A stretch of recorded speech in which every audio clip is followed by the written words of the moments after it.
This is the second video. I want to pick up where I left off.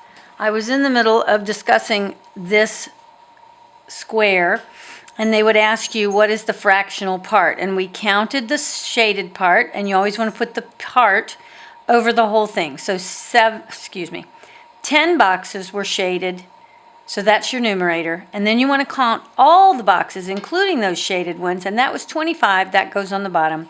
Then you want to reduce or simplify. Both of these are divisible by 5. 5 goes into 10 2 times, and 5 goes into 25 5 times, so that reduces to the fraction 2/5. If you were asked to turn your 2/5 into a percent or a decimal, first you have to find it in a decimal. You divide the 5 into the 2. Doesn't seem like you can do that, but you can show the decimal. So 5 will then go into 20, and it goes 0.4 times.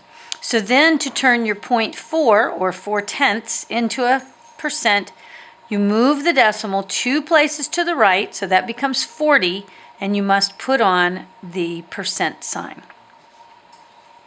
Now I want to just go over briefly adding and subtracting fractions. I want you to remember that you have to have common denominators and then reduce. Always reduce your fractions. Decimals. Only use the word "and" to represent the decimal point.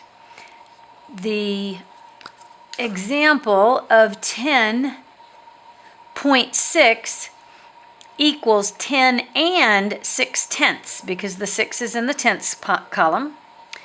But it also in words is 10 and 6/10. So pay attention, only use the word "and" when you are wanting it to replace the decimal point. Estimation versus rounding. If you estimate, you get to choose, and you get to make it easy for yourself. So if you wanted to estimate what is 5.5 times 6.5, I might reduce or simplify this one to the whole number 5, just because I know my 5's times tables. And I might bump this one up to 7. And so then I'm looking at the two whole numbers of 5 times 7 equals 35. Now the real answer when I do the math is 35.75. So you can see my estimation was a real good estimate. If I had rounded these numbers, that would have caused me to make this go to 6. This still would have gone to 7, and I would have had 6 times 7 would have given me 42, and 42 would have been a much bigger answer than this. So you can see my estimate was a better estimate. It was handy to lower one number and raise another number. That kind of kept it balanced. Rounding is a very specific, only one right answer kind of question.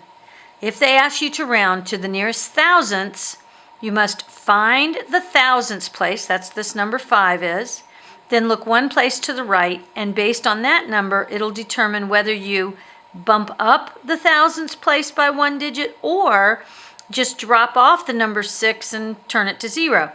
But because the number 6 is above 5 or above, it tells you to bump up your number 5. So your actual answer will become 5.246, because this 6 tells the 5 to bump up 1 digit. Okay. The last thing on this little video I wanted to mention is rate of change and slope. Let's see if I can get that up any higher. Yes. Okay, rate of change and slope mean the same thing. And in the formula, the letter M represents slope. So here's the equation for the slope of a line, of a line. And if we use this equation, we can find out what the slope is, we can find out what the x and y coordinates are, we can find out what the y-intercept is. So let's go over this real quickly. So we have, and actually it's called an equation. Let me fix that. The equation for a line,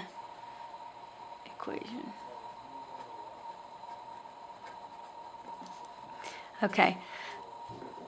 here is the rate of change, which is the same thing as slope. M stands for slope. This is the change in y. I'm taking one y coordinate, and I am subtracting the other y coordinate, and I am then dividing it by the x coordinate that corresponded to the same y, and subtracting the other x coordinate that corresponded to the other y coordinate. Notice how these 2's match each other and these 1's match each other.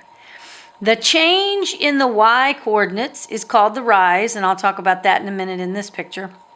And the change in the x coordinates is the run. But we'll look over here at this chart first.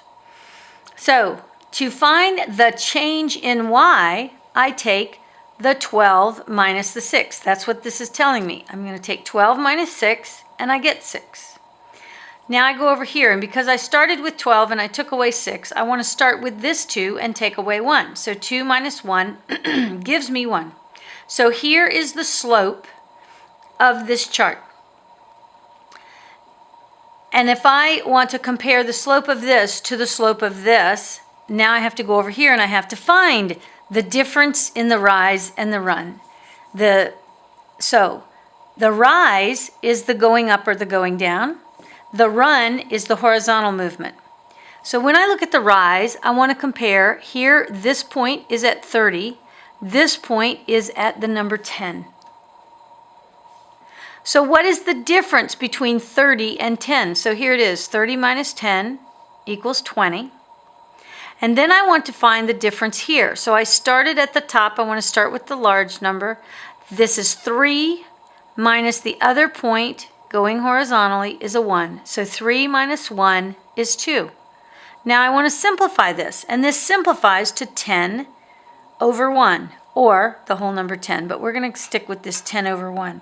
Now the question is, which one of these has a higher rate of change? So to compare these two slopes, I want you to multiply up in a diagonal fashion. So 1 times 10 is 10, and 1 times 6 is 6. And now the number that is the larger number has the larger rate of change.